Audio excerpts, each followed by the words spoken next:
கடவுள் சத்தியமா இல்லப்பா. எடே சாமி இருக்காதடே. நீர் என்னைக்காவது வரிசையில் நின்று சாமி பார்த்திருக்கீரா?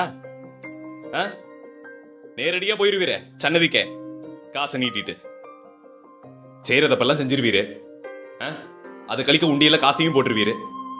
அப்படி உங்களை மன்னிக்கிற ஒரு பேர் கடவுளே கிடையாதுரே, கூலி. ஏன்னா அவரு உங்க சம்பளத்தை வாங்கிட்டு தானே உங்களுக்காக வேலை செய்யறாரு. வேண்டாம், நான் சொல்லிட்டேன். நீங்கள் என்றாவது வரியில் நின்று கடவுளை பார்த்ததுண்டா?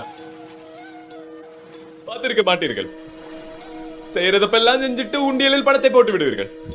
அந்த கடவுளும் உங்கள் பாவத்தல்ல மன்னித்து உங்களை காப்பாற்றணும். அப்படி செய்பவர் பேர் கடவுள் இல்லை, கூலி. ஏனெனில் அவரும் உங்கள் காசை வாங்கி கொண்டு தானே வேலை செய்கிறார்.